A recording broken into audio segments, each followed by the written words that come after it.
बिस्मिल्लाहिर्रहमानिर्रहीम। अस्सलाम वालेकुम नाज़रीन। स्टोरी कॉर्नर कहानी घर में आपको खुशामदीद कहा जाता है और आज मैं आपको एक नौजवान लड़की के पुरसरार कत्ल की कहानी सुनाने वाली हूँ। कहानी स्टार्ट करने से पहले अगर आप मेरे चैनल पर न्यू हैं तो जल्दी से मेरे चैनल को सब्सक्राइब कर लें ताकि दिलचस्प कहानियाँ आपको सुनने को मिल सके। तो चलिए कहानी स्टार्ट करते हैं। ये एक सर्द, तारीख और पुरसरार रात थी। चांद अजीब और स्याह बादलों की बेरहम गिरफ्त से बचने की जदोजहद कर रहा था। कहीं कहीं से कुत्तों की आवाजें आ रही थी। हवा बरगद के पत्तों को चूम रही थी। बाहर के माहौल से बेखबर गर्म कमरे में बैठा रहील टीवी रिमोट पर बार बार कभी न्यूज और कभी स्पोर्ट्स के चैनल बदल रहा था। अचानक उसकी नजर टीवी पर चलती ब्रेकिंग न्यूज पर पड़ी। टीवी पर चलने वाली खबर कुछ यूं थी, जेल से एक नफसियाती कातिल फरार हो गया है और उसने 2 खवातीन की जान ले ली है जो कि घर में अकेली थी। राहील ये खबर सुनकर घबरा गया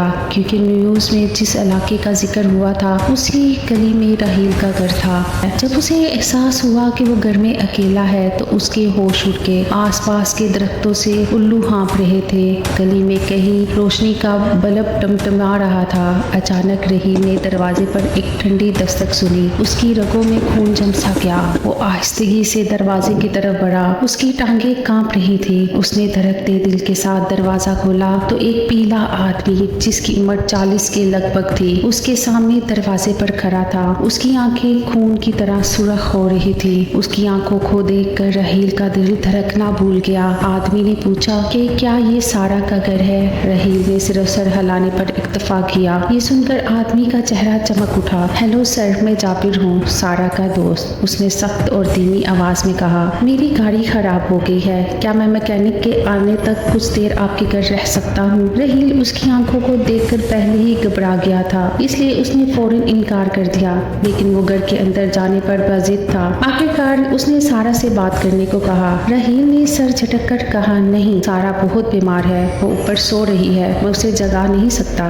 बराए मेहरबानी आप चले जाएं। लेकिन वो आदमी काफी ढीठ था। राहील ने कुछ देर सोचने के बाद उस आदमी को कुछ देर इंतजार करने को कहा और दरवाजा बंद कर दिया। फिर वो ऊपर की तरफ भागा और गहरा सांस लेकर अपनी आवाज को एडजस्ट किया और ऐसा तासर देने लगा जैसे वो बहुत बीमार हो। जाबर, मेरी तबीयत ठीक नहीं है, मुझे आराम की जरूरत है, हम कल मिलेंगे, उसने ऊंची आवाज में कहा ताकि जाबर उसे सुन सके। कुछ देर बाद वो नीचे उतरा। उसने एहतियात से दरवाजा खोला तो जाबर को अपनी तरफ घूरते हुए पाया। जाबर, मुझे बेहद अफसोस है कि सारा इस वक्त आपसे नहीं मिल सकती, राहील ने उसकी खौफनाक आंखों से नजरें चुराते हुए धीमी आवाज में कहा और एकदम से दरवाजा बंद कर दिया। राहील ने खुद को पुरसुकून रखने के लिए टीवी पर कुछ दिलचस्प देखने की कोशिश की, लेकिन दोबारा दस्तक सुनकर वो चौंक गया। ये सोच कर कि ये जाबर है, उसने जवाब नहीं दिया। वो खामोश रहा, लेकिन दरवाजे पर दस्तक तेज और मुसलसल होती जा रही थी। आखिरकार राहील ने कुछ हिम्मत जमा करके मालूम किया कि दरवाजे पर कौन है। जैसे ही उसने दरवाजा खोला, एक सर्द बर्फीले हाथ ने उसे जकड़ लिया। खौफ के मारे उसकी सांसें बंद हो रही थी। ये एक बूढ़ा आदमी था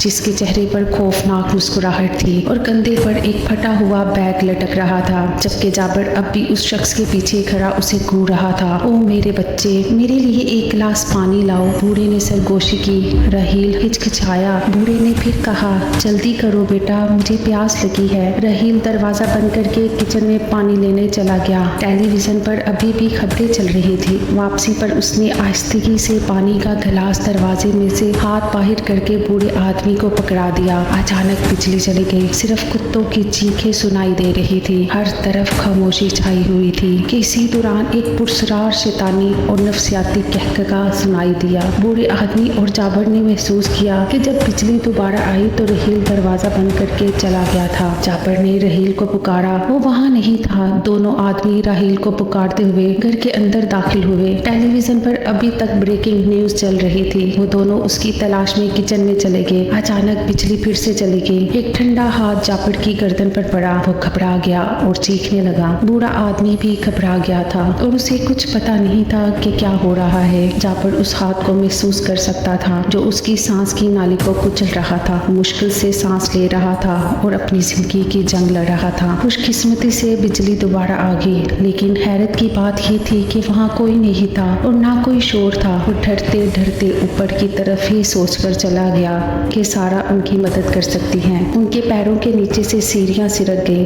ऊपर अंधेरा था और वो कुछ भी तलाश नहीं कर सके। किसी तरह उन्हें सारा का बेडरूम मिल गया। जाबर ने दरवाजा खटखटाया लेकिन कोई जवाब नहीं आया। उनका दिल जोर से धड़क रहा था। उन्होंने आहिस्ता से दरवाजा खोला। कमरे में मध्यम सी चांद की रोशनी आ रही थी। सारा सारा, जाबर ने इस उम्मीद पर सारा को पुकारा कि वो जवाब देगी, लेकिन दूसरी तरफ मुकम्मल खामोशी थी। अचानक किसी ठंडी चीज ने जाबर के पाँव को छुआ। वो अचानक बिल्ली की तरह पीछे कूद पड़ा। बूढ़े आदमी ने फौरन अपने थैले से टार्च निकाल ली। टार्च की रोशनी जैसे ही जमीन पर पड़ी तो इन दोनों की आंखें फटी की फटी रह गई। फर्श पर खून ही खून था, खालिस खून। सारा उसके खुले गले से बहते खून के तालाब में मुर्दा पड़ी थी।